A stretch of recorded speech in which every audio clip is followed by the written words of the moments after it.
आज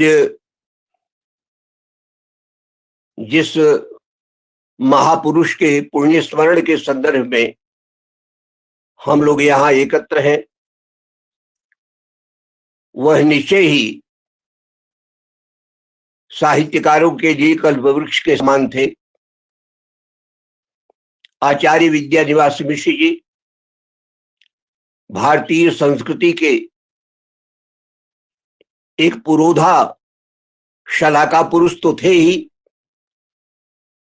उसके साथ ही साथ इंडोलॉजी के प्रत्येक क्षेत्र में, प्रत्येक शाखा में उनका जो मौलिक अभिनिवेश था वह अपने ढंग का अप्रतिम और अद्वितीय था। हम लोगों ने उनकी छत्र छाया में रहकर अपने जीवन का निर्माण किया। यूं तो सब लोग कृपान्वित होंगे उनसे, परंतु मेरे प्रति उनका जो वात्सल्य था, उनकी जो कृपा थी, वह विचित्र प्रकार की थी। कई बार उन्होंने भरी सभा में मेरे प्रति स्नेह व्यक्त करते हुए यहां तक कह दिया कि अरे ये तो अपना पुत्र ही है। मैं धन्य हो गया। इससे अधिक आशीर्वाद मुझे और क्या मिल सकता था। आज मैं उनकी पवित्र स्मृति को अपनी भावभीनी श्रद्धांजलि अर्पित करता हूं, उन्हें प्रणाम करता हूं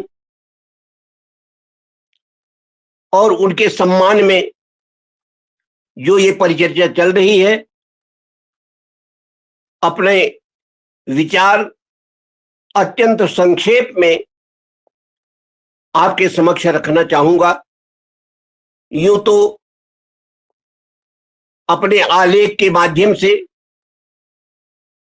मैं पहले ही अपना वक्तव्य भेज चुका हूं, उसका विषय भी दूसरा है, लेकिन आज मैं केवल इस विषय पर केंद्रित होना चाहता हूं कि काव्य की भाषा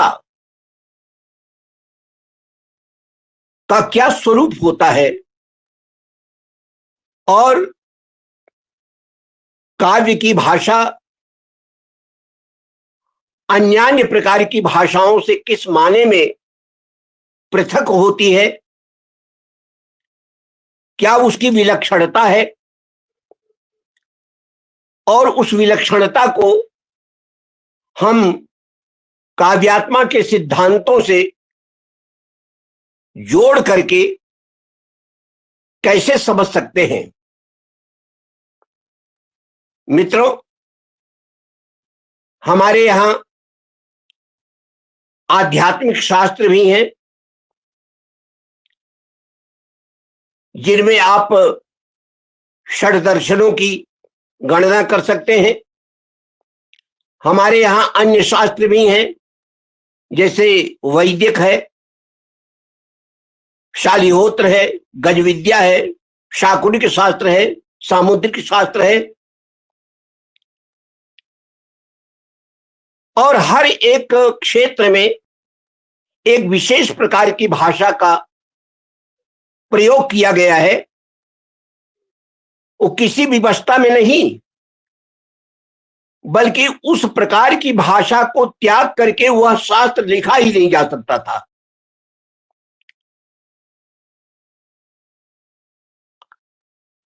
तो इस दृष्टि से यदि हम विचार करें तो साहित्य शास्त्र की अपनी एक अद्भुत परंपरा है। चिरकाल तक साहित्य शास्त्र इसकी पृथक पहचान नहीं हो पाई, पृथक प्रत्यभिज्ञान नहीं हो पाया। यद्यपि ये मणियों में प्रविष्ट सूत्र की तरह सारे शास्त्रों में प्रविष्ट था, क्योंकि बिना साहित्य के न आप दर्शन लिख सकते हैं, न कोई और शास्त्र लिख सकते हैं। लेकिन अपनी इस मणिनिविष्टता के बावजूद साहित्य को अलग से लोग अनुभव बहुत दिन तक नहीं कर सके। हम बहुत कृतज्ञ हैं आचार्य राजशेखर के, जिन्होंने कि दशम शताब्दी ईस्वी में काव्य मीमांसा के माध्यम से पहली बार उन्होंने सर्वतंत्र स्वतंत्र प्रत्यभिज्ञान साहित्य शास्त्र का प्रकट किया। और जो लोग चार विद्या मानते थे, उनको उन्होंने उत्तर दिया कि साहित्य पंचमी विद्या है। जो लोग चतुर्दश विद्या स्थान मानते थे, उनको यह कह करके मुंह बंद किया कि साहित्य जो है ये पंचदश स्थान है इसका, साहित्य के बिना कुछ भी संभव नहीं है। उन्होंने ही पहली बार साहित्य शास्त्र, काव्य शास्त्र, अलंकार शास्त्र, इन तीनों की अन्विति भी हमारे सामने बताई। हम उनके बड़े कृतज्ञ हैं। और व्यक्तिगत रूप से मैं आचार्य राजशेखर को पहला जो है अप्लाइड रोटेरिक्स का आचार्य मानता हूं। और सारे इसके पूर्ववर्ती आचार्य वो केवल पारंपरिक विषय बताते रहे, ये शब्द है, ये अर्थ है, ये गुण है, अलंकार है, ये रीति है, ये वृत्ति है, ये प्रवृत्ति है, ये सब बताते रहे। लेकिन जब कोई कवि रचनाकार हाथ में कलम लेकर के बैठता है तो क्या समस्याएं उसके सामने आती हैं, यह बताने वाला पहला आचार्य राजशेखर है। इसीलिए हम उनको अनुप्रयुक्त अलंकार शास्त्र का आचार्य मानते हैं। उन्होंने पहली बार हमें बताया कि कवि के विषय क्या होने चाहिए। वो विषय भौम होगा कि आकाशीय होगा कि पातालीय होगा। उन्होंने हमको शब्दाहरण अर्थाहरण की विधियां बताई पहली बार। उन्होंने जाने कितनी नई नई चीजें बताई, रचनाकार के विषय में भी और पाठक के विषय में भी। उन्होंने अपने युग के पहले साहित्य शास्त्र के क्षेत्र में जो बड़े बड़े आचार्य प्रकट हुए थे, जो दुर्भाग्य से कोई बहुत बड़ा काव्य शास्त्रीय ग्रंथ नहीं लिख पाए या लिखने के बावजूद उनके ग्रंथ लुप्त हो गए, उनके मत मतांतरों को उन्होंने एकत्र करके पहली बार हमको बताया। संपूर्ण 2000 वर्षों के इतिहास में केवल 2 आचार्य हमारी पकड़ में ऐसे आते हैं, या थोड़े और नरमी से बात करें तो 3 आचार्य जो कि समूची परंपरा के बारे में बताते हैं। साहित्य शास्त्र की परंपरा बताने वाले पहले आचार्य हैं राजशेखर, दूसरे हैं आचार्य महामाहेश्वर आचार्य अभिनवगुप्त, और तीसरे हैं आचार्य रुय्यक। ये तीनों हमें केवल अपने ग्रंथ के प्रतिपाद्य के ही विषय में नहीं बताते हैं, बल्कि संपूर्ण भारतवर्ष का जो वैचारिक क्षितिज है, जो चिंतन परिधि है, आगे की पीछे की हजारों वर्ष पीछे जाकर के सारे आचार्यों से हमारा परिचय कराते हैं। और तब हमको अपने काव्य शास्त्र की सांगोपांगता का बोध होता है। आइए, जिस विषय पर मैं कुछ कहना चाहता हूं, हमारे यहां मित्रों 3 शास्त्र ऐसे हैं जिनका सीधा संबंध भाषा के साथ है। एक है व्याकरण,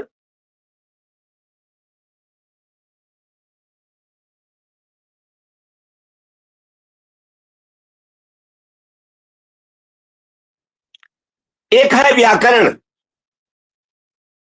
ये तीनों भाषा से संबद्ध है। भाषा की ही पच्चीकारी, भाषा का ही कौशल, भाषा का ही कौतुक लेकर के आगे बढ़ते हैं। लेकिन उद्देश्य की इस समता के बावजूद तीनों की धाराएं अलग अलग है।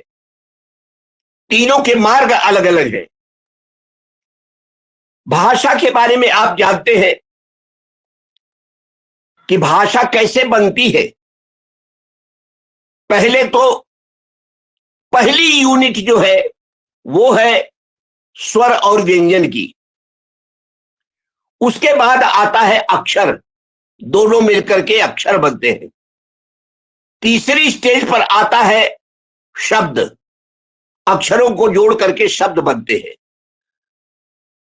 और व्याकरण की दृष्टि से देखें तो ये शब्द वाली स्टेज भी दोहरी है। पहले प्रातिपदिक या शब्द बनता है और उसके बाद पद बनता है।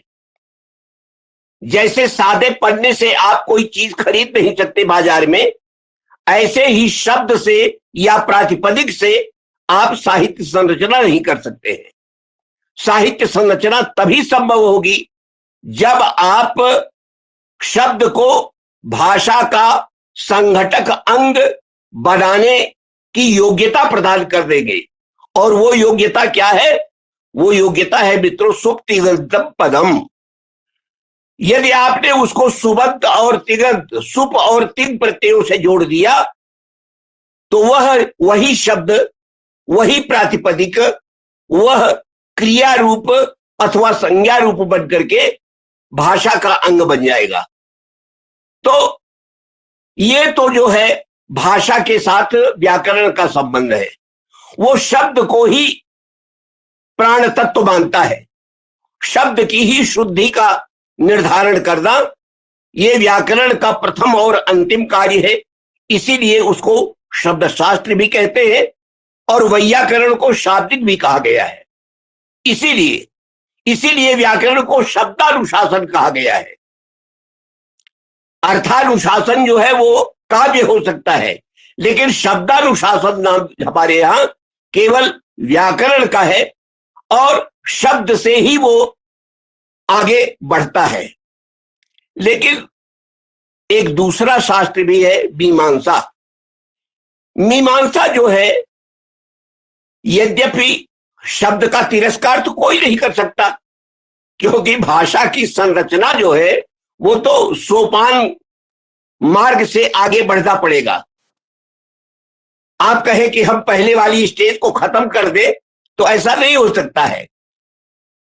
तो दूसरा हमारा जो शास्त्र है मीमांसा, मीमांसा भी स्वर व्यंजन को मानता है, शब्द को भी मानता है, अक्षर को भी मानता है, सबको मानता है। लेकिन अंतर इन तीनों शास्त्रों में इस बात का है कि भाषा का कौन अंग जो है ये व्यवहार प्रवृत्ति निमित्तक हो सकता है। कौन अंग ऐसा है जो कि हमको नित्य प्रति का जो हमारा जीवन व्यवहार है, उसमें प्रवृत्ति का निमित्त कौन बन सकता है? तो व्याकरण की दृष्टि से शब्द का ज्ञान जो है यही प्रवृत्ति निमित्तक है। लेकिन मीमांसा की दृष्टि में वाक्य जो है ये प्रवृत्ति निमित्तक है। भले ही आप अक्षरों का ज्ञान हो, शब्द का ज्ञान हो, स्वर व्यंजन का ज्ञान हो, लेकिन जब तक ये तीनों मिल करके जब तक वाक्य नहीं बन जाएंगे तब तक आप जीवन में एक गिलास पानी भी नहीं पी सकते। चाहे वो ग्राम आनय की बात हो, ग्राम बधान की बात हो, या चाहे कोई भी जीवन का व्यवहार हो, आप शब्द का उच्चारण करके व्यवहार में प्रवृत्ति में निमित्त वो नहीं बन सकता है। उससे कोई काम आपका नहीं बनेगा। आपने कह दिया गऊ, ठीक है, सुनने वाले सुन लेंगे, लेकिन गऊ क्या, गऊ के बारे में आप क्या कहना चाहते हैं, इसका बोध किसी को नहीं हो पाएगा। शब्द जो है, केवल शब्द वो प्रवृत्ति निमित्तक नहीं होता है जब तक कि योग्यता, आकांक्षा और सन्निधि को केंद्र में रख करके सुबंत और तिङंत परस्पर जुड़ेंगे नहीं, वाक्य नहीं बनेगा, तब तक जो है हम अपने जीवन में कोई कार्य नहीं कर सकते हैं। मानव जीवन में कम से कम, वैसे तो हम संकेत से भी काम चला लेते हैं, लेकिन यहां पर चेष्टा, वैशिष्ट इत्यादि का सवाल नहीं है। यहां पर संकेत इत्यादि की बात नहीं है, यहां पर लिखित भाषा की बात हम कर रहे हैं। तो ये है मतलब हमारी मीमांसा शास्त्र की मर्यादा कि वो भी भाषा से संबंध रखता है, लेकिन भाषा की सबसे छोटी जो व्यावहारिक इकाई है उसको मीमांसा जो है शब्द नहीं मानता है बल्कि वाक्य मानता है। मीमांसा की दृष्टि में सबसे छोटी इकाई जो है वाक्य है। अब उसके बाद एक तीसरा शास्त्र आता है जिसे हम साहित्य शास्त्र या अलंकार शास्त्र कहते हैं। हमारा जो साहित्य शास्त्र है वह भाषा को एक नए नजरिए से देखता है। वह भाषा को भाषा में प्रवृत्ति निमित्तक तत्व ढूंढता है, तो उसकी दृष्टि में न शब्द का उतना महत्व है और न वाक्य का उतना महत्व है, बल्कि उसका महत्व है, साहित्य शास्त्र में महत्व है काव्यार्थ का। शब्दार्थ का महत्व उतना नहीं है, वाक्यार्थ का महत्व उतना नहीं है, महत्व है तो केवल काव्यार्थ का महत्व है। और काव्यार्थ ही जो है ये अलंकार शास्त्र की दृष्टि में, साहित्य शास्त्र की दृष्टि में, साहित्य शास्त्र की दृष्टि में केवल वही काव्यार्थ ही जो है प्रवृत्ति निमित्तक है। बिट्टू, ये आ रहा है कनेक्ट चार्जर।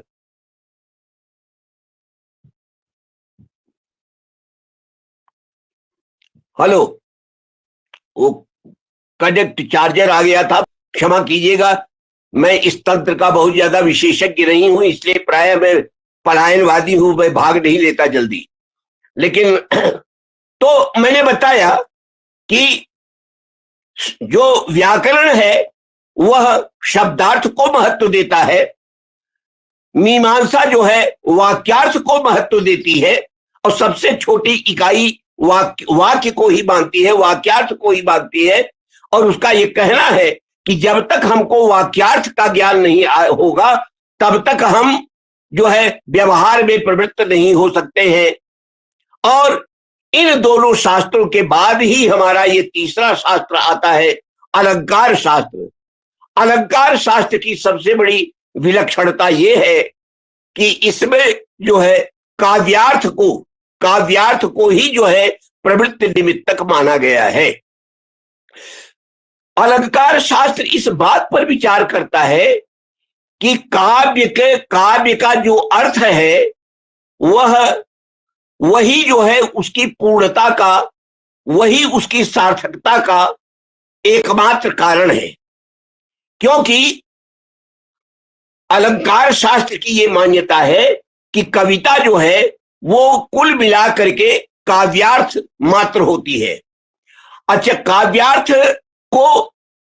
काव्यार्थ को साहित्य शास्त्र यूनिट क्यों मानता है, व्यवहार निमित्तक क्यों मानता है? इसलिए कि काव्य के अर्थ जो है वो एक प्रकार के नहीं होते हैं। काव्य के अर्थ जो है नाना प्रकार के होते हैं। तो इसलिए अलंकार शास्त्र के सामने ये समस्या है कि जिस अर्थ से काव्य पूर्णता को प्राप्त होता हो वही अर्थ जो है वह कविता के मूल स्वरूप का निर्धारण करता है। आप अच्छी तरह से जानते हैं कि हमारी 3 शब्द शक्तियां हैं, अभिधा, लक्षणा और व्यंजना। तीनों शक्तियों से 3 प्रकार के अर्थ आते हैं।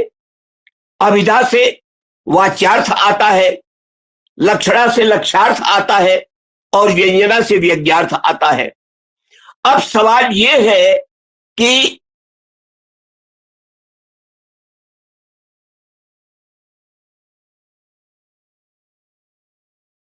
प्रयत्न कीजिए, सिर फोड़ डालिए, यदि वो वाच्यार्थ की कविता किसी कवि ने लिखी है तो उसमें आपको व्यंग्यार्थ किसी जन्म नहीं प्राप्त होगा। जो लक्ष्यार्थ की कविता होगी, जिसमें लक्ष्यार्थ लिखने वाले कवि ने उस प्रकार का प्रयत्न किया होगा, उसमें भी आप वाच्यार्थ से काम चलाना चाहे तो कभी काम नहीं चलेगा। आप कहें कि हम कहें गंगा या घोष और इसको हम अभिधा से इसका अर्थ समझ ले, तो ये आपका झूठा प्रयत्न होगा। समझा ना? और इसी तरह से जिस कवि ने व्यंग्यार्थ में परिश्रम किया है, उस दृष्टि से कविता लिखी है, उस कविता का भी अर्थ, उस कविता के भी साथ न्याय न आप अभिधा से कर पाएंगे और न लक्षणा से कर पाएंगे। इसमें जबरदस्ती नहीं करनी चाहिए। और हम नतशिर हैं आचार्य आनंदवर्धन के श्री चरणों में कि उन्होंने यही सहज बात सारी दुनिया को बताई। आज भी लोग झगड़ा कर रहे हैं, आज भी लोग उनको मानने को तैयार नहीं है, लेकिन एक बार अपने हृदय पर हाथ रख करके कहिए कि आनंदवर्धन जो कह रहे हैं वो विश्वसनीय है कि नहीं। आनंदवर्धन जैसा विनम्र, आनंदवर्धन जैसा विश्वसनीय, आनंदवर्धन जैसा सुबोध ऐसा जो है आचार्य संपूर्ण गैलेक्सी में हमें कोई दूसरा नहीं दिखाई पड़ता है।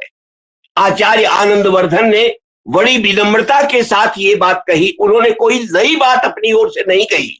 सीधी सी बात तो ये है कि उन्होंने कोई जिद नहीं की, उन्होंने कोई किसी के ऊपर अपना विचार लादा नहीं, अपना सिद्धांत लादा ही नहीं। वो तो केवल ये कहते हैं कि आप सहज भाव से अनुभव कीजिए कि आप जब कविता पढ़ते हैं तो आपको अर्थावगति कैसे होती है, आपको अर्थावगति कैसे होती है, आप कविता को कैसे समझते हैं। और एक सहज भाव से उन्होंने, सहज रीत से उन्होंने अपनी बात को कहा। केवल उन्होंने, वो तो स्वयं कहते हैं कि हम किसी नए सिद्धांत का आविष्कार नहीं करने जा रहे हैं। बिट्टू, ये एब लिखा हुआ आ रहा है,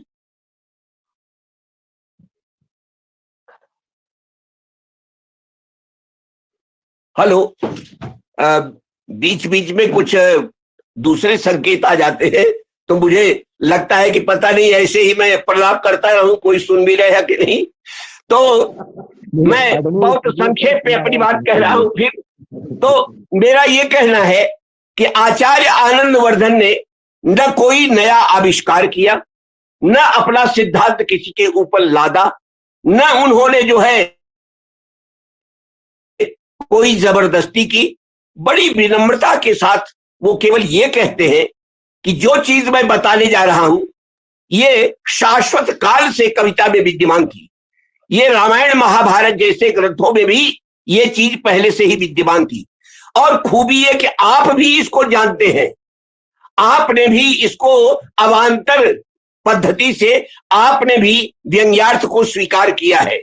बस इतना है कि आप ये नाम नहीं जानते थे, आपने उसको व्यंग्यार्थ कहा नहीं, लेकिन आपने उसको अलौकिक अर्थ के रूप में आपने भी उसको मान्यता दी है। ये जो अलौकिक अर्थ है मैं केवल उसी की चर्चा करता हूं। महामाहेश्वर आचार्य अभिनव गुप्त की ये परंपरा है कि जब समझाते समझाते थक जाते हैं तो अंत में एक छोटा सा वाक्य लिखते हैं, अत्र सचेतसा एव प्रमाणम, अत्र स्वानुभव सिद्धम स्वहृदयम एव प्रमाणम। ये कह के समाप्त कर देते हैं। अब आगे मैं नहीं कहूंगा, अब अपने हृदय से पूछिए कि मैं सच बोल रहा हूं कि नहीं, आप सहृदयों से पूछिए कि मैं सही कह रहा हूं कि नहीं। ये हमारे व्यंजनावादी आचार्यों की सबसे बड़ी मतलब विनम्रता है कि उन्होंने अपनी ओर से जोड़ा नहीं। मैं एक वाक्य में संपूर्ण काव्य शास्त्र का मर्म बताना चाहता हूं कि अलंकार संप्रदाय का सबसे बड़ा पक्ष जो है वो हमारे जो है व्यंग्यार्थवादियों ने लिया। कहां ये लिखा हुआ है कि आचार्य आनंदवर्धन अलंकार के विरोधी हैं?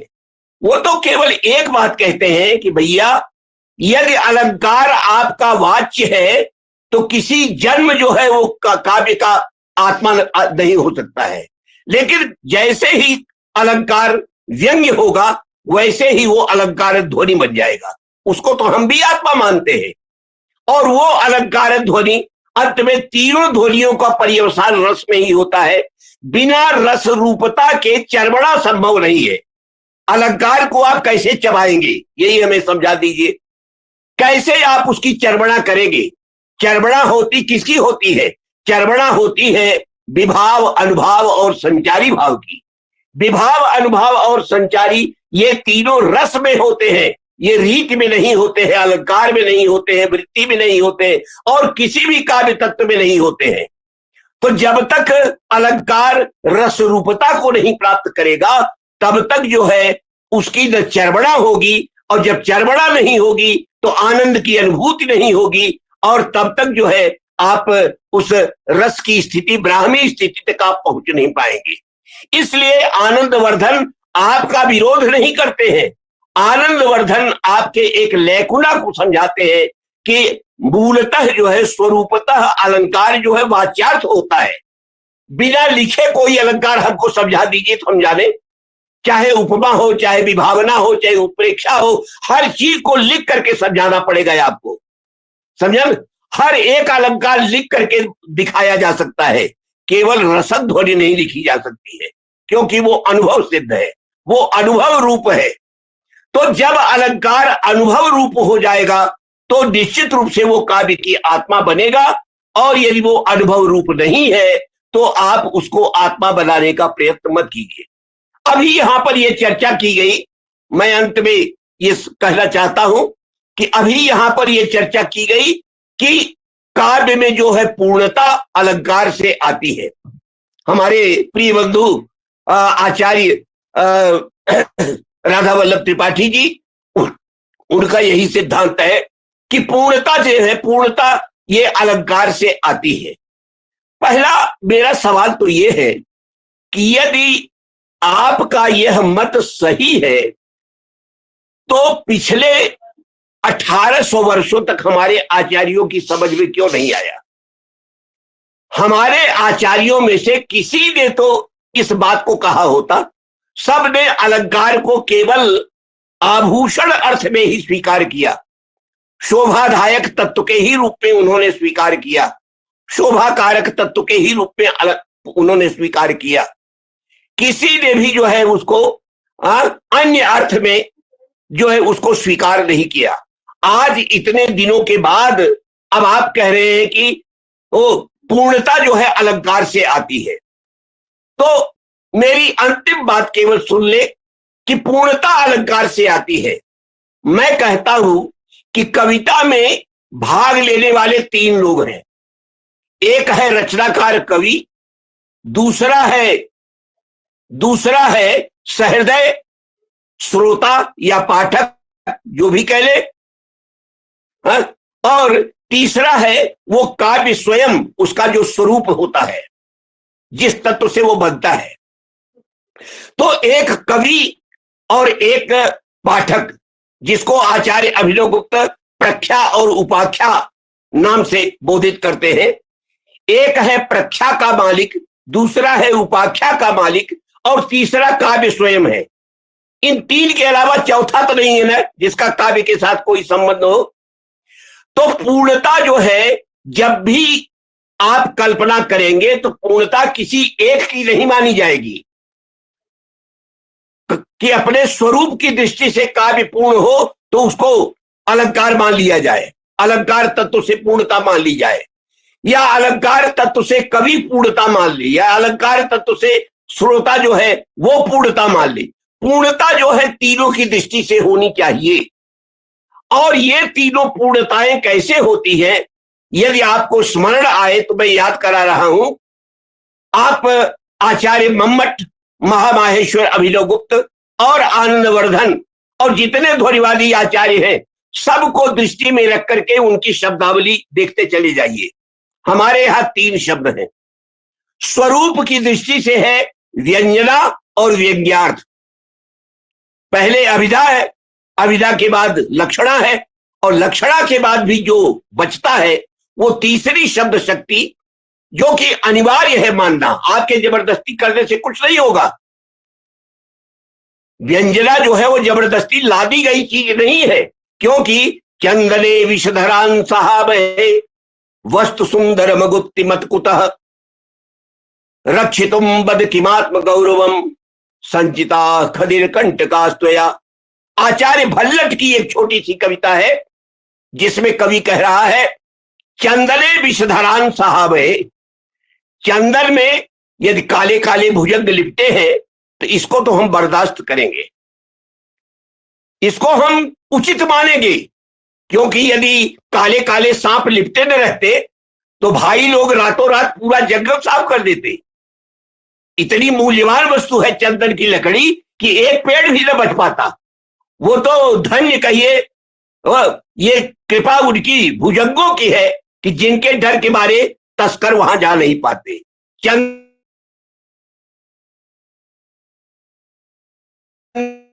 विषधरान साहब है, वस्तु सुन कि विधाता किसी वस्तु को मूल्यवान बनाए और उसकी रक्षा का उपाय न उसको दे। यदि ऐसी वस्तुएं आरक्षित हो जाएं तो बेचारी एक दिन भी नहीं रह पाएगी। इसलिए मधु दिया तो जहरीली मक्खियां भी दे दी उनकी रक्षा के लिए। हिम्मत हो तो जाओ उनसे जूझो और तब मधु ले आओ। फूल दिया कमल का तो उसमें कांटे उगा दिए, 4-6 जगह तो जरूर धंसेंगे, खून खचरा होगा, तब एक फूल पाओगे। जितनी भी मूल्यवान वस्तुएं हैं वो इतनी सरल नहीं है मित्रों। सबका आत्म वारण आहू, उसके न्याय को धन्यवाद देता हूं। लेकिन अगला सवाल वो ये है कि रक्षितुम बद किमात्म गौरवम, लेकिन हे मेरे खैर के पेड़, हे खदिर के वृक्ष, अब मैं तुमसे ये सवाल करता हूं कि रक्षितुम बद किमात्म गौरवम, तुम्हारे भीतर ऐसा कौन सा गौरव है, तुम्हारे भीतर ऐसा कौन सा गुण है जिसकी रक्षा करने के लिए तुमने अपने पूरी देह में, अपने पूरे शरीर में लंबे लंबे कांटे उगा रखे हैं। या इसको ठीक करो।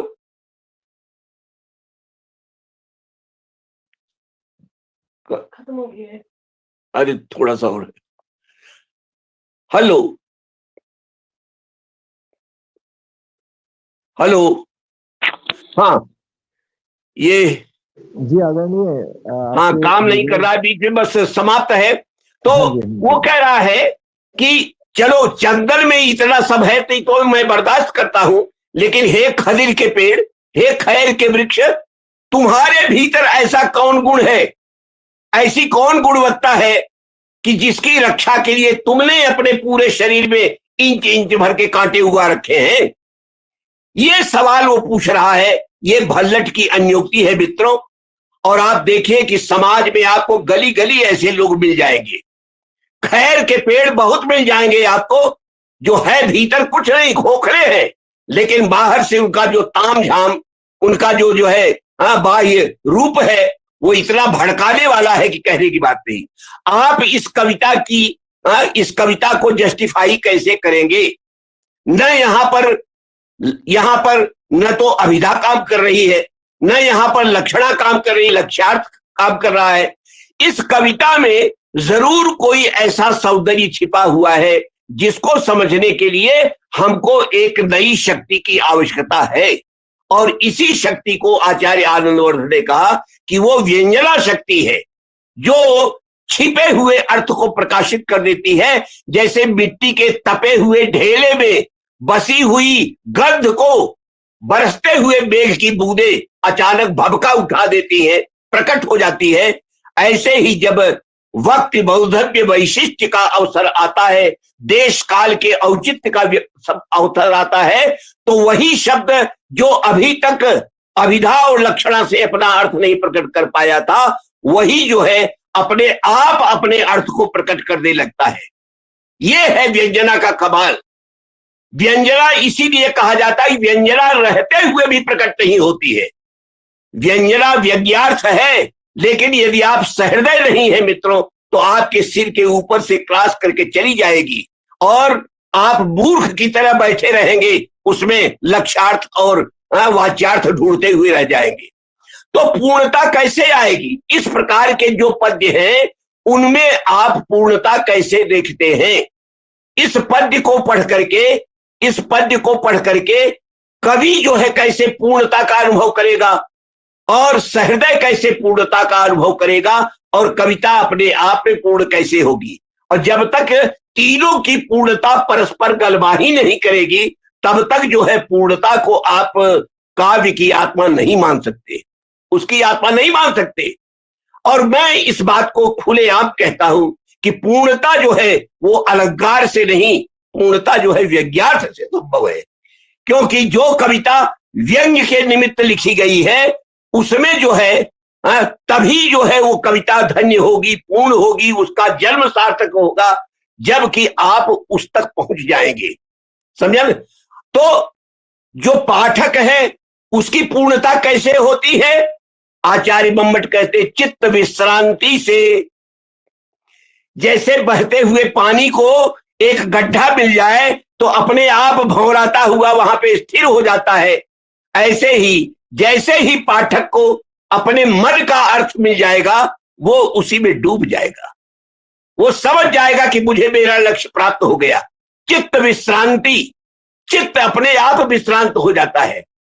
समझन? और जिस अर्थ को सुनने के बाद भी आपके भीतर कौध पैदा होती रहे, नहीं ये गलत है, ये ऐसा नहीं हो सकता, इस कविता का ये मर्म नहीं हो सकता है, तो समझ लीजिए कि वो पूर्णता वहां पे नहीं है। तो चित्त विश्रांति जो है ये पाठक की जो है कसौटी है पूर्णता की। और कवि की कसौटी क्या है? कवि की कसौटी को मम्मट कहते हैं कवि संरंभ गोचरता। कवि संरंभ गोचरता, हर एक काम करने वाला व्यक्ति पहले कुछ न कुछ मन में सोच करके आगे बढ़ता है। चित्ते निवेश परिकल्पित सत्व योगा, कालिदास वाली पद्धति। पहले सोच विचार लेता है कि हम व्यंजना की कविता लिखने जा रहे हैं कि लक्षणा की कि अभिधा की। तो जो कवि व्यंग्यार्थ की कविता लिख रहा है, व्यंजना को दृष्टि में कविता लिख रहा है, जब तक आप उसके व्यंग्यार्थ को, उसके मर्म को नहीं समझ लेंगे तब तक जो है उस कवि की भी आकांक्षा परिपूर्ण नहीं होगी, उसकी भी पूर्णता नहीं होगी। और स्वरूप की दृष्टि से वह स्पष्ट है कि जब वो लक्षणा और व्यंजना, लक्षणा और अभिधा के माध्यम से वो लिखी ही नहीं गई है तो उसमें प्रयुक्त शब्द जो है कभी भी अपने संकेतित अर्थ को प्रकट करके पूर्णता नहीं ले आ सकते हैं। यही बात 13वीं कारिका में वो कहते हैं यत्रार्थ शब्दो वा तमर्थ उपसर्जनी कृत स्वार्थ व्यंगतः काव्य विशेष स्वध्वनित सूर्भी कृत। तो मित्रों, कविता में पूर्णता जो है यह, यदि आप चलिए मानते भी हैं इतने दिनों के बाद, पहले तो किसी आचार्य ने माना नहीं, लेकिन अभी तो हम यही जानते थे कि अलम जो प्रत्यय है, अलम का अर्थ है ये भूषण, वारण, और मान लीजिए पर्याप्ति के अर्थ में भी आप उसको काव्य में ले आना चाहते हैं तो पहली बात तो यह है कि आत्मगौरव है। पिछले 2000 वर्षों में किसी ने नहीं कहा, आप पहली बार कहने जा रहे हैं, तो इतना बड़ा गौरव अपने सिर पर लेना जिसकी कोई पुरानी परंपरा नहीं है, ये नई पीढ़ी के लिए एक कठिन कार्य है, मध्य पीढ़ी के लिए भी कठिन कार्य है। मेरा ये अपना विचार है। दूसरी बात यह है कि यदि पूर्णता को ही आप कविता की कसौटी मानते हैं, पूर्णता को ही कविता की आत्मा मानते हैं, तो वह पूर्णता जो है कविता में अलंकार से नहीं आएगी, बल्कि वह आएगी उस शब्द शक्ति या उस अर्थ के बोध से जो अर्थ कवि को वहां पर कवि की दृष्टि में है, जिस अर्थ को दृष्टि में रख करके कवि ने उस कविता को लिखा है। तो इस बात को हमको ध्यान में रख करके काव्य को समझना चाहिए। और मैं समझता हूं कि इसमें कोई न तो जबरदस्ती है और न किसी प्रकार के किसी नए सिद्धांत की आवश्यकता है। आचार्य आनंदवर्धन ने जो एक नई बात कही, यदि किसी को भी उनसे विरोध रहा होता तो उसके बाद कम से कम 1000 वर्षों तक हम आगे बढ़ाए हैं। लेकिन क्या कारण है कि आज के आचार्य विरोध कर रहे हैं और बीच में 1200 वर्षों तक कोई नहीं बोला? कोई तो विरोध कर सकता था, कोई तो कह सकता था कि नहीं, अलंकार ही काव्य की आत्मा है। मैं तो देखता हूं कि आचार्य आनंदवर्धन के बाद सबकी जबान बंद हो गई, कोई कुछ नहीं कह पाया। बड़े बड़े आचार्य आए, कुछ लोग अलंकार के भी पक्षधर थे, जयदेव जैसे, समझे, लेकिन उन लोगों ने भी अंततः व्यंग्यार्थ को ही काव्य की आत्मा माना, क्योंकि कविता तभी सार्थक होती है जब तक उस कविता का मर्म आपकी पकड़ में ना आए। हमारा पाश्चात्य देश का बहुत बड़ा समीक्षक है। आर्किबाल्ड मैकलिश वो भी कहता है a poetry should not been, it should be. कविता का अर्थ ही निकल गया तो दोयम दर्जे की कविता है, वो सेकेंड रेट पोइट्री है, यदि आप उसके अर्थ से संतुष्ट हो रहे हैं। कविता का अर्थ उसका अर्थ नहीं होता है, कविता का अर्थ जो है उसकी जो है उसका संकेत होता है। जैसे किसी फूल का, पुष्प का जैसे उसकी सार्थकता, उसका मर्म, उसकी गंध होती है, उसकी पंखड़ियां नहीं, उसका रंग नहीं, उसकी जो है फुलवारी का सौंदर्य नहीं, बल्कि जो गंध बिखेरता है, जैसे गंध जो है वो उसके जीवन का अंतिम तत्व है, उसी प्रकार मित्रों कविता जो है वह अंततः अपने उस संकेत में निहित है जिसके लिए कवि उसकी रचना करता है। बहुत बहुत धन्यवाद। बहुत सुंदर, बहुत सुंदर, बहुत बहुत धन्यवाद आदरणीय आचार्य। निश्चित रूप से आपने भाषा चिंतन के संदर्भ में जिस तरह से स्वर से लेकर काव्यार्थ तक की यात्रा भाषिक चिंतन के संदर्भ में हमारे समक्ष रखी है, वो अतुलनीय है। मैं बहुत बहुत आभार व्यक्त करता हूं आपका। और अब मैं आमंत्रित कर रहा हूं प्रोफेसर रमेश कुमार पांडे जी को, जो लाल बहादुर शास्त्री राष्ट्रीय संस्कृत विश्वविद्यालय दिल्ली के कुलपति हैं।